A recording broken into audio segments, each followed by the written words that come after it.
राधे। तो आज की वीडियो में हम स्टार्ट कर रहे हैं 8 दिसंबर 2022 के शिफ्ट 3 और 4 के जीएस के क्वेश्चन नंबर 1 है हमारा यहाँ पे कि identify an example of organism that do not belong to the third trophic level. कौन से उन जीवों के उदाहरण हैं जो तीसरे पोषी स्तर से संबंधित नहीं हैं। तो आपका ऑप्शन यहाँ पे सही होगा फोर्थ ऑप्शन, यानी कि गाय जो होती हैं वो यहाँ पे तीसरे आपके ट्रॉपिक लेवल से रिलेटेड नहीं होती हैं, और बाकी के ऑप्शन आपके बॉल्स वगैरह, बर्ड्स, फिशेज वो आपके तीसरे पोषी स्तर से संबंधित होते हैं, क्योंकि ये खाना खाते हैं, जो जानवरों को खाते हैं ना, तो वो एक दूसरे पर डिपेंड होते हैं। और गाय जो होती है वो डायरेक्ट घास खाती है, तो इसीलिए हम उसे नहीं कह सकते कि वो थर्ड ट्रॉपिक लेवल से कनेक्ट होगी। क्वेश्चन है आपका identify the statement that is not true about ATP. मतलब इनमें से कौन सा स्टेटमेंट ऐसा है जो कि एटीपी के बारे में गलत है ना, सही नहीं है। मतलब तो कौन सा स्टेटमेंट ऐसा है, तो देखो हम पहले पढ़ते हैं। फर्स्ट ऑप्शन दिया है नर्व इम्पल्स प्रोपेगेशन, तो ये तो एटीपी से रिलेट रखता है, तो इसलिए ये तो होगा नहीं हमारा आंसर, है ना। सेकंड है हमारा सेक्रेशन ऑफ एंजाइम्स, इसका मतलब होता है एंजाइम का स्राव। क्या होता है एंजाइम का स्राव, तो ये एटीपी से रिलेट नहीं रखता। तीसरा है प्रोटीन सिंथेसिस, मतलब होता है प्रोटीन संश्लेषण, ये भी आपका एटीपी से रिलेट रखता है। फोर्थ है हमारा कंट्रैक्शन ऑफ मसल्स, यानी कि मांसपेशियों का संकुचन, ये भी एटीपी से रिलेट रखता है। तो हमारे 3 रखते हैं, और सेकंड ऑप्शन जो होगा वो हमारा इस क्वेश्चन का आंसर होगा। सेक्रेशन ऑफ एंजाइम्स ये नहीं रखता। थर्ड क्वेश्चन पे चलते हैं। क्वेश्चन नंबर 3 है who found the value of G. G के मान की खोज किसके द्वारा की गई थी, तो जी के मान की खोज आपको पता ही होगा, ये की गई थी हेनरी कैवेंडिश के द्वारा। किसके द्वारा की गई थी, हेनरी कैवेंडिश के द्वारा की गई थी, है ना। अगर जी की बात करें तो इसका जो एसआई मान होता है वो कितना होता है 6.674 इंटू 10⁻⁻11 मीटर क्यूब पर किलोग्राम डॉट सेकंड स्क्वायर होता है। तो जी का मान भी आपको पता है। देखो न्यू फर्स्ट ऑप्शन है आपका, जैसे कि मैरी क्यूरी है ना। मैरी क्यूरी और इनके जो हस्बैंड थे पी क्यूरी, उन्होंने रेडियम की खोज की थी। किसकी की थी, रेडियम की खोज। आइजैक न्यूटन आपको पता ही है, न्यूटन्स लॉ इन्होंने वो किए थे, है ना। फेराडेज ने फेराडेज लॉ बनाए थे।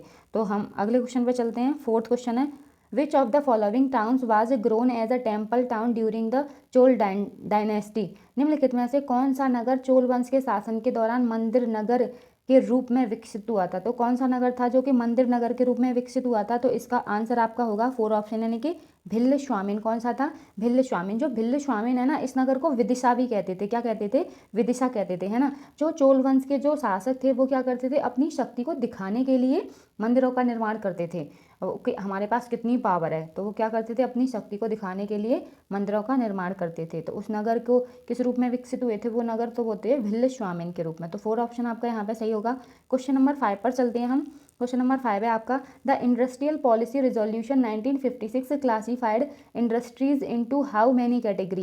यानी कि औद्योगिक नीति संकल्प 1956 उद्योगों को कितनी श्रेणियों में वर्गीकृत करता है। तो कितनी श्रेणियों में वर्गीकृत करता है, इसका आंसर होगा आपका यहाँ पे 3 ऑप्शन होगा, यानी कि 3 श्रेणियों में ये इसको बांटता है। वो 3 श्रेणियां कौन सी होती हैं, तो अनुसूची ए, अनुसूची बी और अनुसूची सी, ये 3 श्रेणियां हैं। देखो अनुसूची ए की बात करें तो वो होती है आपके यहाँ पे वे उद्योग जो राज्य की एक विशेष जिम्मेदारी होनी चाहिए, यानी कि ऐसे उद्योग होते हैं जो कि क्या होते हैं, राज्य की जिम्मेदारी होती है ना। अनुसूची बी की बात करें, इसमें क्या होता है, प्राइवेट उद्योग से केवल राज्य के प्रयास को पूरा करने की उम्मीद की जाएगी। मतलब जो प्राइवेट हमारे जो उद्योग होंगे उनसे क्या होगा, ओनली क्या होगा, राज्य के जो प्रयास होंगे उनको पूरा करने की उम्मीद की जाएगी। पूरे होंगे या नहीं होंगे वो नहीं कह सकते हम। अनुसूची सी है, इसमें क्या होगा, से सभी उद्योगों और उनके भविष्य के विकास को सामान्य रूप से, है ना, निजी क्षेत्र का मतलब होता है प्राइवेट, है ना, निजी क्षेत्र की पहल और उद्यम के लिए छोड़ दिया जाएगा। तो ये होती है आपकी अनुसूची सी। नेक्स्ट क्वेश्चन पर चलते हैं हम। क्वेश्चन नंबर 6 है आपका the major resources of Gondwana coal which are metallurgical coal are located in. Gondwana कोयले जो धातु शोधन कोयला है के प्रमुख संसाधन कहाँ पर स्थित हैं। तो इसके जो प्रमुख संसाधन है वो कहाँ पर स्थित हैं, तो आपका ऑप्शन सही होगा यहाँ पे फर्स्ट, यानी कि दामोदर घाटी। दामोदर घाटी पर गोंडवाना कोयले के जो हैं प्रमुख संसाधन है वो स्थित है। देखो गोंडवाना क्षेत्रों में ना सभी कोयले का उत्पादन मतलब कह सकते हैं 99% होता है ना। और भारत के लगभग सभी कोयला भंडार भी जो होते हैं वो कहाँ पर ही हैं, वो यहीं पर हैं, दामोदर घाटी के पास ही। तो हमारा फर्स्ट ऑप्शन यहाँ पे। क्वेश्चन नंबर 7 है हमारा name the classical dancer who was given the प्राणी मित्र अवार्ड इन 1968। उस शास्त्रीय नर्तक या नृत्यांगना का नाम बताइए जिसे 1968 में प्राणी मित्र पुरस्कार दिया गया था। तो प्राणी मित्र पुरस्कार किस नृत्यिका को या नर्तक को दिया गया था, तो इसका आंसर आपका यहाँ पे होगा ऑप्शन नंबर 3 यानी कि रुक्मणी देवी अरोड़ेल किसको दिया गया था, रुक्मणी देवी अरोड़ेल को दिया गया था। और जो प्राणी मित्र जो आपका जो अवार्ड है, पुरस्कार है, वो विश्व मतलब कह सकते हैं देश पशु कल्याण के लिए है ना, ये जो दिया जाता है ये पशु कल्याण के लिए दिया जाता है। ये अवार्ड पशु कल्याण के लिए देश का सर्वोच्च पुरस्कार है। कौन सा, प्राणी मित्र। ठीक है, प्राणी जो है वो जानवरों के मित्र बने, तो इसलिए इसका नाम भी है प्राणी मित्र पुरस्कार। ये जो आपकी हैं रुक्मणी देवी अरोड़ेल, ये राज्यसभा की सदस्य भी थी। कौन थी, ये राज्यसभा की सदस्य भी थी। क्वेश्चन नंबर 8 पर चलते हैं। किस भारतीय संगीतकार ने नीदरलैंड में रोटरडैम म्यूजिक कंजर्वेटरी में विश्व संगीत विभाग के कलात्मक निर्देशक के रूप में काम किया है। Which Indian musician served as the artist director of the world music department at the Rotterdam music conservatory in the Netherlands. तो इसमें किसने दिया है, तो यहाँ पे आपका ऑप्शन सही होने वाला है ऑप्शन नंबर 2, हरिप्रसाद चौरसिया जी हैं, जिन्होंने जो भारतीय संगीतकार हैं है ना, भारतीय संगीतकार ने उन्होंने नीदरलैंड में रोटरडैम म्यूजिक कंजर्वेटरी में विश्व संगीत विभाग में कलात्मक डायरेक्टर के रूप में काम किया है। क्वेश्चन नंबर 9 है हमारा, 15वें पुरुष FIH हॉकी वर्ल्ड कप का आयोजन किस वर्ष में किया जाएगा। The 15th men's FIH hockey world cup will be held in the year. तो ये किस ईयर में होगा आपका, तो ये होगा यहाँ पे हमारा 2023 में होगा। कब कहाँ होगा, 2023 में होगा। तो आपका ऑप्शन नंबर यहाँ पे 2 सही होगा। देखो भारत में 13 से 29 जनवरी के बीच में ये हो चुका है। 23 तो हमारी निकल चुकी है, तो ये हुआ कब था, जनवरी के महीने में हुआ था, 13 से 29 जनवरी के बीच है ना। और ये भारत में चौथी बार इस टूर्नामेंट की मतलब भारत ने मेज़बानी की है, चौथी बार इस टूर्नामेंट की मेज़बानी भारत ने की है ना। और पुरुष FIH हॉकी वर्ल्ड कप का आयोजन 4 साल में एक बार किया जाता है। नेक्स्ट क्वेश्चन पे चलते हैं। दिल्ली के महरौली में स्थित लौह स्तंभ निम्नलिखित में से किस गुप्त शासक से संबंधित है। The iron pillar situated at Mehrauli Delhi is belong to which of the following Gupta ruler. यानी कि किस शासक के टाइम पे मतलब ये लौह स्तंभ बनाया गया था। ये दिल्ली में कुतुबमीनार के जस्ट पास में ही है, महरौली जगह पर है। ठीक है, तो जो लौह स्तंभ है ये बनाया गया था आपका चंद्रगुप्त द्वितीय के टाइम पे। किसके, चंद्रगुप्त द्वितीय के टाइम पे बनाया गया था। ये कुतुबमीनार के पास ही है। इसकी जो हाइट है वो कितनी है, 7 मीटर की है। कुतुबुद्दीन ऐबक ने, आपको पता ही है कि कुतुबुद्दीन ऐबक ने कुतुब मीनार की स्थापना की थी, तो उसी के पास में ही ये पिलर भी बना हुआ है। तो इसके बारे में थोड़ा पढ़ लेते हैं। और पता है आपको, ये जो पिलर है ना, इस पर बिल्कुल भी वो नहीं लगती, क्या जंग नहीं लगती। ये बाहर इसमें ऐसे ही खड़ा रहेगा, लेकिन इस पर अभी तक जंग नहीं आती। इसमें उन लोगों ने कौन सा मटेरियल या कौन सी मेटल यूज़ की है, वैसे तो आयरन का है, आयरन के साथ और भी कोई मेटल यूज़ की होगी, तो वो कौन सी थी अभी तक पता ही नहीं चल पाया, जिससे इस पर जंग नहीं लगती। क्वेश्चन नंबर 11 है, संयुक्त राष्ट्र पर्यावरण कार्यक्रम ने सरकार के साथ उनके माझी वसुंधरा अभियान का समर्थन करने के लिए एक समझौता ज्ञापन पर हस्ताक्षर किया है। तो इसका आंसर आपका कौन सा होगा, किस पर उन्होंने हस्ताक्षर करे हैं, तो वो करे हैं यहाँ पे महाराष्ट्र सरकार ने। किसने करे हैं, महाराष्ट्र सरकार ने। तो आपका यहाँ पे फर्स्ट ऑप्शन जो है वो सही होगा। क्वेश्चन नंबर 12 पर चलते हैं। ICC महिला क्रिकेट विश्व कप 2022 कहाँ आयोजित होगा। तो ICC महिला क्रिकेट कप जो है 2022 का, वो कहाँ पे आयोजन होगा, तो वो होगा आपका यहाँ पे न्यूजीलैंड में। कहाँ पे होगा, न्यूजीलैंड में। 4 मार्च 2022 को हो चुका है। देखो 2022 तो निकल ही चुकी है, तो वो आपका हो चुका है। ये राउंड रॉबिन प्रारूप में खेला गया था। कहाँ पे खेला गया था, राउंड रॉबिन प्रारूप में। और यहाँ पे जो थी वो 8 टीमों ने हिस्सा लिया था। इंडिया, पाकिस्तान, ऑस्ट्रेलिया है ना, न्यूजीलैंड थी, इंग्लैंड थी, साउथ अफ्रीका थी, और कौन थी, बांग्लादेश भी था। तो ये कुछ 8 कंट्री थी जिन्होंने इसमें पार्टिसिपेट किया था। यह राउंड रॉबिन प्रारूप में खेला गया था, जिसमें कितनी टीमों ने हिस्सा लिया, 8 टीमों ने हिस्सा लिया था। इंडिया, पाकिस्तान, ऑस्ट्रेलिया है ना, इंग्लैंड, न्यूजीलैंड, साउथ अफ्रीका, ये कुछ थी जिन्होंने हिस्सा लिया। क्वेश्चन नंबर 13 है, दक्षिण अफ्रीका में एंडीज पर्वत पर परिवहन के रूप में निम्नलिखित में से किस जानवर का उपयोग किया जाता है। In Andes mountain of South Africa animals which is use for a transportation is. तो यहाँ पे ना एंडीज पर्वत पे मतलब ये यहाँ पे बहुत ऊंचे ऊंचे पर्वत है, तो ऐसा कौन सा जानवर है जो कि वहाँ पे सामान वगैरह ढोने के लिए यूज़ करते हैं वहाँ के लोग, तो वो कौन है यहाँ पे, लामा। कौन है आपका, लामा। सेकंड ऑप्शन है। देखो लामा भी एक मतलब आपने देखा होगा, एक डॉगी के टाइप जैसा होता है लामा। मैंने वैसे तो नहीं देखा, ओनली पिक्चर्स में ही देखा है। वो डॉगी के टाइप का होता है। उसकी एक उसकी मोटी है ना फर होती हैं, क्या होती हैं, फर मतलब कह सकते हैं खाल होती है, जो कि क्या रखती है, उसे गर्म रखती है। और पता है यहाँ पे आपको दक्षिण अफ्रीका में बर्फ़ वगैरह पड़ती है, तो यहाँ इन स्थितियों के लिए खुर और फर के कारण अच्छी तरीके से ये वहाँ के वातावरण के अनुकूल रह पाते हैं। तो इसीलिए लामा जो एनिमल है वो वहाँ पे चढ़ाई भी कर लेता है, उसके खुर की वजह से। वहाँ पे आइस पड़ती है ना बहुत, इस वजह से। और उसकी जो बॉडी होती है, वो बॉडी की जो खाल होती है उसको फर कहते हैं, जो कि उसको गर्म रखती है। इस वजह से भी वहाँ पे लामा का यूज़ करते हैं ट्रांसपोर्टेशन में, सामान को ऊपर नीचे चढ़ाने के लिए।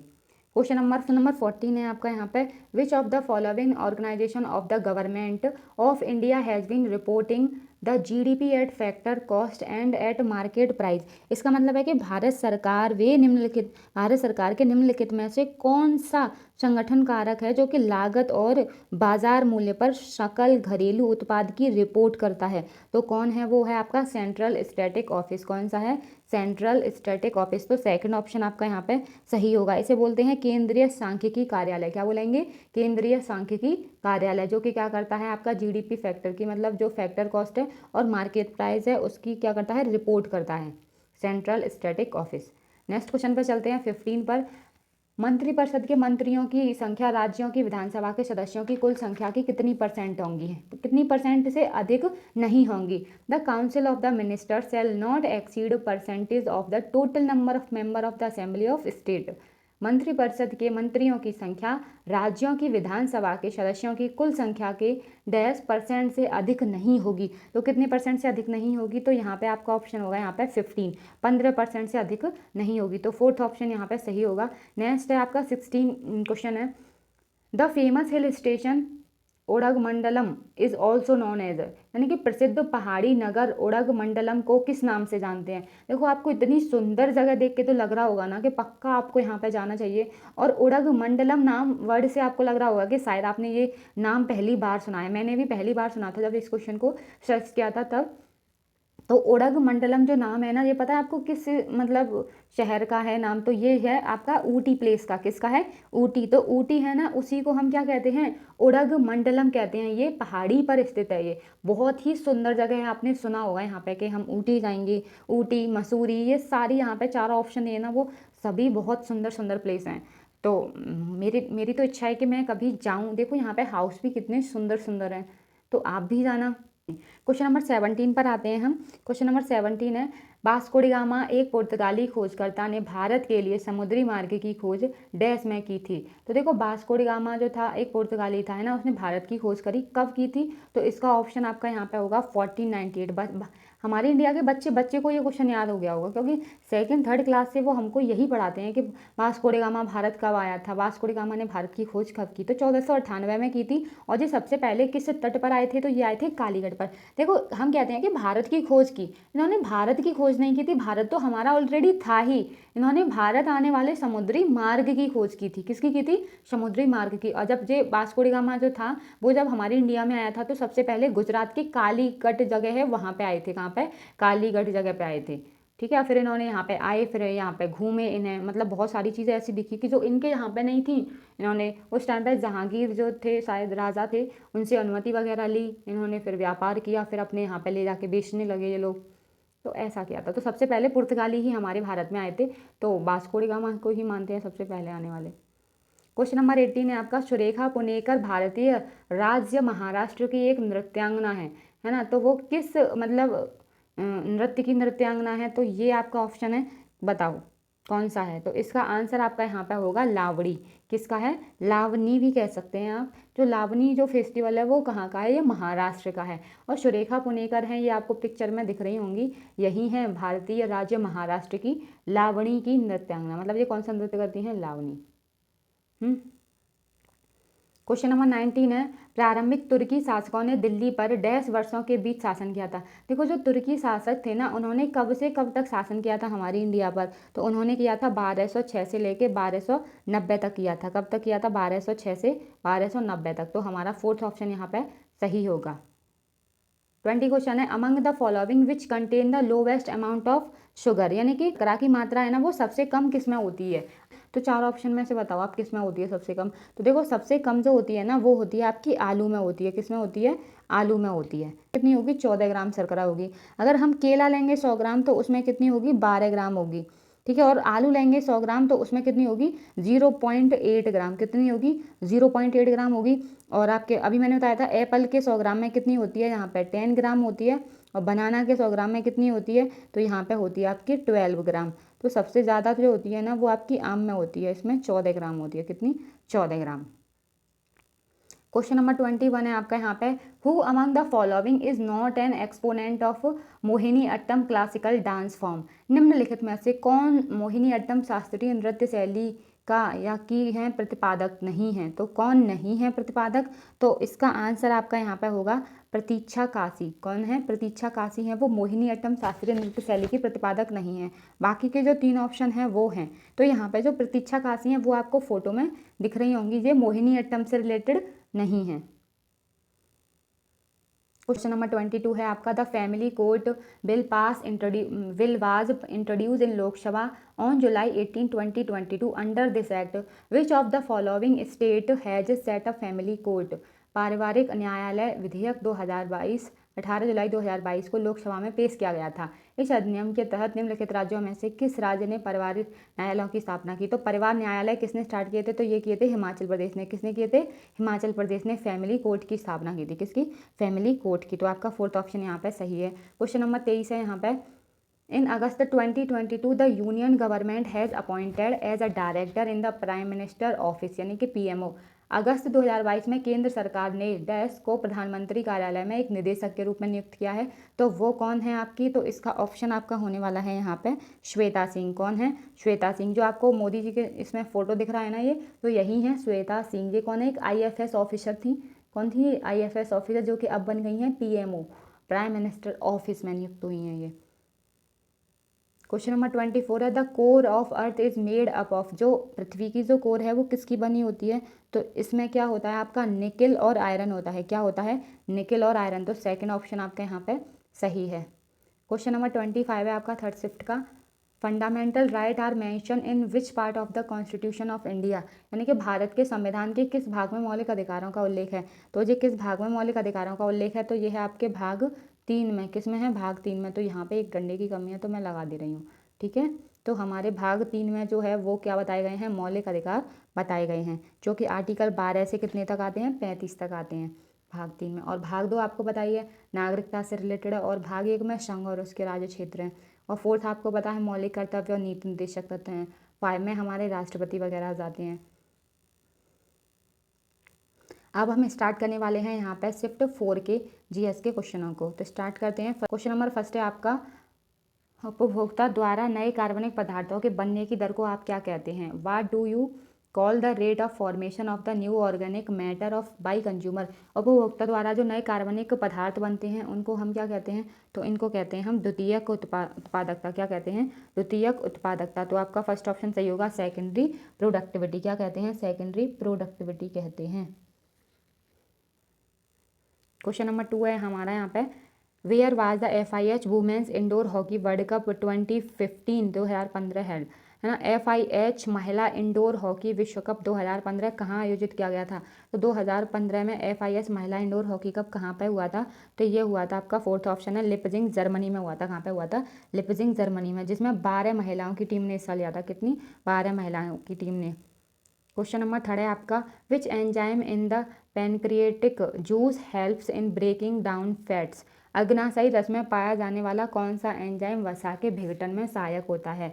तो अग्नाशयी रस में जो हमारा एंजाइम पाया जाता है जो कि क्या करता है, वसा के विघटन में उसकी हेल्प करता है, तो वो कौन सा एंजाइम है, तो यहाँ पे ये है आपका सेकंड ऑप्शन है लाइपेज। कौन है वो, लाइपेज है। देखो इस एंजाइम के द्वारा क्या होता है कि जो फैटी एसिड होता है उसको ग्लिसरॉल में तोड़ा जाता है। किसमें, ग्लिसरॉल में तोड़ते हैं। तो आपका सेकंड ऑप्शन यहाँ पे सही होगा। क्वेश्चन नंबर 4 है, भारतीय संविधान के आर्टिकल 30 में किन अल्पसंख्यकों का उल्लेख है। Which minorities are mention in article 30 of the Indian constitution. तो किसका उल्लेख दिया गया है, तो उसमें दिया गया है यहाँ पे हमारा भाषाई और धार्मिक, यानी कि फर्स्ट ऑप्शन है यहाँ पे लिंग्विस्टिक एंड रिलीजियस। तो आपके 30 आर्टिकल में किसके बारे में, भाषाई और धार्मिक अल्पसंख्यकों का उल्लेख दिया गया है। तो आपका फर्स्ट ऑप्शन यहाँ पे सही होगा। क्वेश्चन नंबर 5 पर चलते हैं, उन 2 राज्यों के नाम बताइए जिनमें भूमि सुधार सफल रहा है। Name the 2 state in which land reform were successful. तो ऐसी 2 स्टेट के नाम बताओ जिनमें भूमि सुधार मतलब सही रहा है। तो वो कौन सी हैं? पश्चिम बंगाल और केरल हैं। कौन है? पश्चिम बंगाल और केरल। तो वेस्ट बंगाल एंड केरला जो हैं जिनमें भूमि सुधार जो किया गया था वो सफल रहा था। तो आपका यहाँ पे कौन सा ऑप्शन सही हो गया? Second option. नेक्स्ट क्वेश्चन पर चलते हैं। क्वेश्चन नंबर 6 है आपका यहाँ पे, as of April 2022 who among the following musician is not a recipient of the Bharat Ratna. अप्रैल 2022 तक प्राप्त जानकारी के अनुसार निम्नलिखित संगीतकारों में से किसे भारत रत्न नहीं मिला है। तो किसको भारत रत्न नहीं मिला है? यहाँ पे इतने ऑप्शन दिए हैं 4। तो पहले हम बात करते हैं, देखो लता मंगेशकर, इनको 2002 में मतलब वो मिल गया था भारत रत्न, है ना। बिस्मिल्लाह खां को भी मिल चुका है, रविशंकर को भी मिल चुका है। तो यहाँ पे जो ऑप्शन कौन है? जाकिर हुसैन, जो कि क्या है? एक तबला वादक हैं। इन्हें अभी तक भारत रत्न पुरस्कार नहीं मिला है। तो आपका सेकंड ऑप्शन जो होगा वो क्या होगा? सही होगा। नेक्स्ट क्वेश्चन पर चलते हैं। 7 क्वेश्चन है आपका, बीदर के शिल्पकार डैश में जड़ाई के काम के लिए अधिक प्रसिद्ध थे। जो बीदर के जो थे क्राफ्ट पर्सन जो थे of Bidar were so famed for their in place work in. देखो क्वेश्चन नंबर 7 है आपका, बीदर के शिल्पकार डैश में जड़ाई के काम के लिए प्रसिद्ध थे। The craft person of Bidar were so famed for their in play work in. तो वो किसके लिए प्रसिद्ध थे? तो यहाँ पे आपका ऑप्शन होगा यहाँ पे तांबा और चांदी के लिए। किसके लिए? तांबा और चांदी की वो जड़ाई करते थे। ठीक है, आपका यहाँ पे सेकंड ऑप्शन जो है वो सही है। क्वेश्चन नंबर 8 है यहाँ पे, is a city located on the confluence of river Yamuna and Ganga. शहर गंगा और यमुना नदी के संगम पर स्थित है। कौन सा शहर है जो गंगा और यमुना के संगम पर स्थित है? तो इसका आंसर आपका यहाँ पे क्या है? इलाहाबाद। इसका नाम पहले मतलब इलाहाबाद का नाम चेंज करके क्या कर दिया गया है? प्रयागराज कर दिया गया है। क्या? प्रयागराज। यहाँ पे हमारा क्या है? हाई कोर्ट भी है ना। इलाहाबाद यूनिवर्सिटी भी, बहुत सारी चीज़ें। और यहाँ पे आपको ये दिख रहा होगा, ये है यहाँ पे तीनों नदियों का संगम, गंगा यमुना सरस्वती। तो गंगा यमुना सरस्वती, कोई सी भी 3। अब ये तो मुझे भी नहीं पता कि कौन सी वाली किधर से आ रही है। तो यहाँ बस ये पता है कि तीनों नदियों का संगम है। और यहाँ पे कुंभ का मेला भी लगता है ना। तो मैं तो अभी तक नहीं गई हूँ यहाँ पे। अगर आप में से कोई गया हो तो कमेंट करके बताना कि कौन गया है।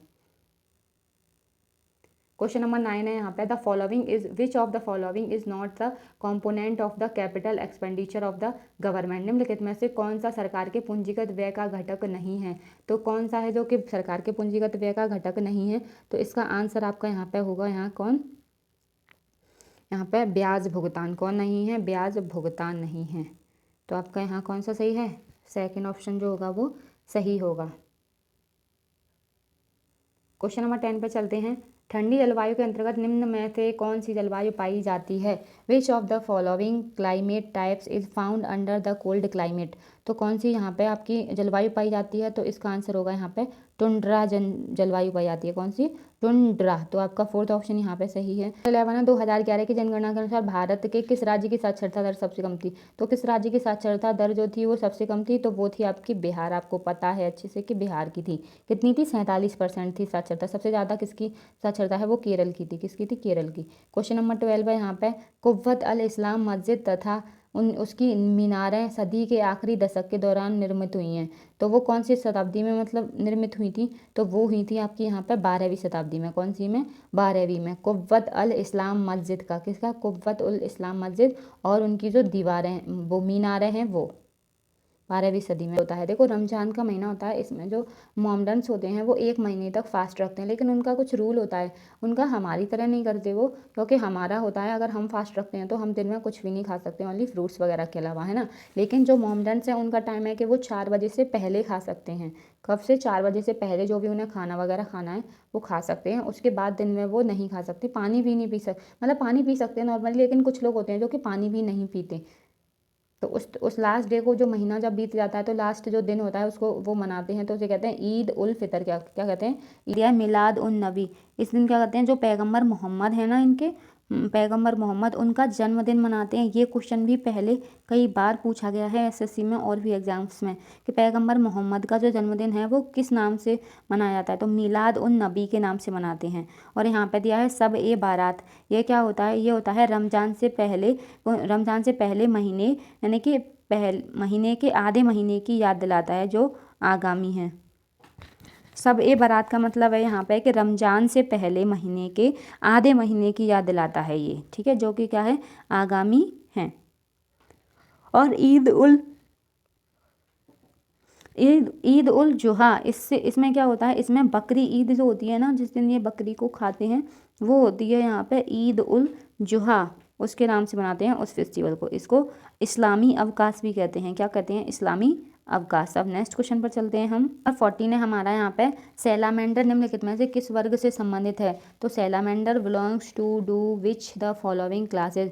सैलामेंडर किस वर्ग से संबंधित है? तो ये है आपका फोर्थ ऑप्शन यहाँ पे सही होगा, उभयचर से। किससे संबंधित है? उभयचर मतलब एम्फीबियन से संबंधित है। देखो उभयचर क्या होते हैं, ये वे जीव होते हैं जो कि जमीन पे भी रहते हैं और पानी में भी रहते हैं, तो दोनों चीज़ों में रहते हैं, है ना। ये क्या करते हैं? एक्टोथर्मिक जानवर होते हैं। कैसे होते हैं? एक्टोथर्मिक। ये गर्म वातावरण में पाए जाते हैं। कैसे वातावरण में? गर्म वातावरण में पाए जाते हैं। इनका जो शरीर होता है और धड़ होता है वो दोनों अलग से होते हैं, ठीक है, अलग पार्ट से होते हैं, है ना। और इनकी पूंछ हो भी सकती है और नहीं भी हो सकती। ऐसा ज़रूरी नहीं है कि जो एम्फीबियंस होते हैं उभयचर, उनकी पूंछ हो ही हो, और ऐसा भी नहीं है कि नहीं भी हो। कुछ की होती है, कुछ की नहीं होती। इनकी जो स्किन होती है वो बहुत चिकनी होती है ना, और खुरदरी टाइप की भी होती है। ये जो होते हैं एम्फीबियंस, ये फेफड़ों से सांस लेते हैं। किससे? फेफड़े से लेते हैं और त्वचा से भी लेते हैं, अपनी स्किन से भी लेते हैं। तो देखो ये कौन है, जैसे इसको कहते हैं हम यहाँ पे, जैसे इनका एग्जाम्पल बताएं उभयचर में, जैसे मेंढक हो गया आपका, है ना, आपका कछुआ हो गया, तो ये क्या है? कुछ एम्फीबियंस होते हैं। और यहाँ पे सैलामेंडर भी आपका क्या है? एम्फीबियन ही है। अगर यहाँ पे मैं बात करूँ, पिसीज वर्ड दिया है ना, पिसीज में क्या होते हैं यहाँ पे? ये मछली वर्ग से रिलेटेड है। किससे? मछली वर्ग से। एवीज ये है, ये पक्षी वर्ग से है, एवीज से याद रहेगा। और सरीसृप यानी कि रेप्टाइल जो है, आप जिसे जानते ही हो, रेप्टाइल है सरीसृप से, यानी कि जो रेंग कर चलते हैं ना, सांप वगैरह होते हैं, जोक वगैरह, वो। क्वेश्चन नंबर 15 है आपका, which of the following has become the first state in the country to get the L root server. निम्नलिखित में से कौन सा एल रूट सर्वर प्राप्त करने वाला देश पहला राज्य बन चुका है? देश का पहला राज्य बन चुका है। तो ये कौन सा राज्य बना है आपका? राजस्थान। कौन बना है? राजस्थान। तो आपका यहाँ पे थर्ड ऑप्शन सही होगा। देखो ICANN जो होती है, इसका मतलब ये होता है इंटरनेट कॉरपोरेशन फॉर असाइन, है ना, नेम्स एंड नंबर के संयोग से यहाँ पे क्या किया है, ये भामाशाह में यहाँ भामाशाह स्टेट डेटा सेंटर स्थापित हुआ है। उस डेटा सेंटर का नाम क्या है? भामाशाह, ठीक है। क्वेश्चन नंबर हम चलते हैं 16 पे। हड़प्पा के लोग भारत में वर्तमान डैश से सोना लाते थे। जो हड़प्पा के जो लोग थे वो सोना कहाँ से लाते थे? अगर हम वर्तमान की बात करें तो वो हम कहेंगे कर्नाटक से लाते थे। कहाँ से? कर्नाटक। देखो ये जो थे, मतलब ये क्या करते थे? सोने, है ना, और चांदी से जो बनी वस्तुएं होती हैं उनका उत्पादन करते थे। हड़प्पा सभ्यता को हम कहते हैं कि वो कांस्य युगीन सभ्यता रही थी। कैसी रही थी? कांस्य युगीन सभ्यता रही थी। और जो कर्नाटक की नदियों के तलों से, है ना, और हिमालय से सोना आता था। जबकि मेसोपोटामिया से क्या आती थी? चांदी आती थी। क्या आती थी? चांदी आती थी यहाँ पे मेसोपोटामिया से। हड़प्पा जो आपका मतलब सिंधु सभ्यता जो चैप्टर है ना, वो बहुत इंपॉर्टेंट है, क्योंकि उससे भी बहुत सारे क्वेश्चन पूछे जाते हैं, कालीबंगा, लोथल वगैरह, है ना, इनसे। तो आप इस टॉपिक को भी अच्छी तरीके से याद कर लेना। क्वेश्चन नंबर 17 है आपका यहाँ पे, किस भारतीय नृत्य शैली में एकल कलाकार द्वारा विभिन्न भूमिकाओं का निर्वाह किया जाता है, जिसे एकाहार्य कहते हैं? Ekaharya is the solo artist in which Indian classical dance form. तो देखो अकेले ही करना होता है, तो ये कौन सा डांस है आपका यहाँ पे? भारतीय। अगर फोक डांस की बात करें तो यहाँ पे ये है आपका भरतनाट्यम। भरतनाट्यम ये डांस है कहाँ का? तो ये है आपका यहाँ पे किसका है? तमिलनाडु का। किसका है? तमिलनाडु का है, ठीक है। देखो मैं बात करूँ यहाँ पे, भरतनाट्यम तमिलनाडु का हो गया। कथक कहाँ का है आपका? कथक तो आपको पता ही है, ये तो हमारे, ये केरल का है ना। कुचिपुड़ी आंध्र प्रदेश का है, और मोहिनी केरल का है। मोहिनी भी केरल का है, कथक भी केरल का है, कुचिपुड़ी आपका आंध्र प्रदेश का है। क्वेश्चन नंबर 18 है, किस खेल स्पर्धा में प्रतियोगिता वाले मैदान को रिंग कहा जाता है? तो किस खेल में रिंग का यूज होता है? बॉक्सिंग में होता है ना। तो इसका ऑप्शन आपका यहाँ पे होगा सेकंड ऑप्शन। आपको रिंग देख के पता चल रहा होगा कि यहाँ पे क्या होती है? बॉक्सिंग होती है। देखो यहाँ पे क्या होता है, ये मतलब 18 से मुक्केबाजी होती है, बॉक्सिंग को मुक्केबाजी बोलते हैं। 18 से 22 जो फीट होता है ना, उतने वर्ग में ये बना होता है। कुछ जगह पे क्या होता है, जो रेफरी होता है ना, और जो वो के रिंग के बाहर बैठे होते हैं, मतलब जो इनके जज होते हैं, जो ये डिसाइड करते हैं किसने अच्छा खेला इसमें नहीं। आपने देखा होगा कि कभी कभी इसमें जो फाइट्स होती हैं तो वो लोग इतना गुस्सा हो जाते हैं कि वो रेफरी को ही पीट डालते हैं। मतलब ये कौन सा इनका गेम होता है कि नीचे बैठे लोग हैं ना, उनको ही मारते फिरते हैं इस गेम में, तो बॉक्सिंग में। क्वेश्चन नंबर 19 है, what is the structure of the Indian judiciary. भारतीय न्यायपालिका की संरचना कैसी है? तो भारतीय न्यायपालिका की जो संरचना है वो है आपकी यहाँ पे त्रिस्तरीय है। कैसी है? त्रिस्तरीय, यानी कि सुप्रीम कोर्ट, हाई कोर्ट और अधीनस्थ न्यायालय। क्वेश्चन नंबर 20 है, कौन सा द्वीप समूह भारत का हिस्सा है जो भारतीय मुख्य भूमि के दक्षिण पूर्व में बंगाल की खाड़ी में स्थित है। तो ऐसा कौन सा द्वीप समूह है जो कि हमारे भारत का हिस्सा है और जो कि क्या है, बंगाल की खाड़ी में दक्षिण पूर्व में स्थित है। तो वो है आपका यहाँ पे अंडमान निकोबार। कौन है? अंडमान निकोबार द्वीप समूह है जो कि हमारे मतलब भारत की दक्षिण पूर्व में स्थित है। क्वेश्चन नंबर 21 है, पोटेशियम की द्रव्यमान संख्या कितनी है? तो पोटेशियम की जो द्रव्यमान संख्या है, मास नंबर, वो है यहाँ का 39 है। उसका कितना है? 39। और उसका जो एटॉमिक नंबर था वो क्या था? एटॉमिक नंबर है उसका वो है 19। क्या है? 19। पोटेशियम 1939। क्वेश्चन नंबर 22 है, जुलाई 2022 में फाइनेंशियल एक्शन टास्क फोर्स के अध्यक्ष के रूप में किसने पदभार संभाला है? तो किसने पदभार संभाला है यहाँ पे? तो इसका भी ऑप्शन आपका यहाँ पे होगा, कौन सा आंसर होगा यहाँ पे? तो टी राजा कुम्हार होगा।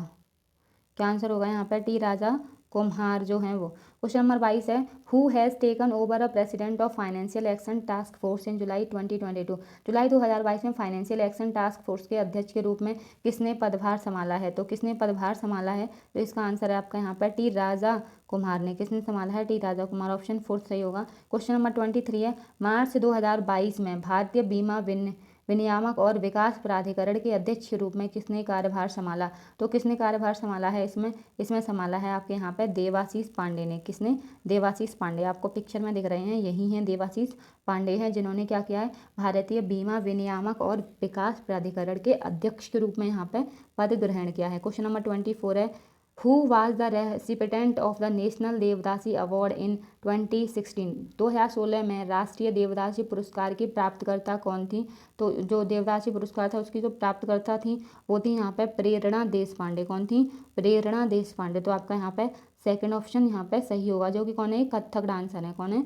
कथक डांसर। 25 क्वेश्चन है, हिंदू कॉलेज बनारस में है ना डैश स्थापित किया गया था? तो जो हिंदू कॉलेज था वो कब स्थापित हुआ था? तो वो हुआ था आपका यहाँ पर फर्स्ट ऑप्शन 1791 में हुआ था। कब हुआ था? 1791। देखो लॉर्ड जोनानाथन थे ना, वो डंकन है ना, और गवर्नर जनरल लॉर्ड, इन्होंने क्या किया, लॉर्ड ने संस्कृत कॉलेज की स्थापना करी थी इन सब ने मिलकर के। यूपी के राज्यपाल कॉलेज के कुलाधिपति भी हैं। कौन है? कुलाधिपति भी हैं। तो अब हमारी वीडियो कंप्लीट हो चुकी है। तो thank you so much guys का वीडियो को पूरा देखने के लिए। अगर आपको वीडियो अच्छी लगी है तो कमेंट करके बताना कि आपको कैसी लगी।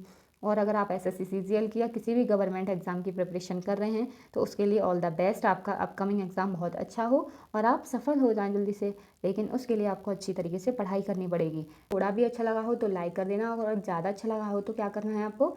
सब्सक्राइब कर देना। So thank you.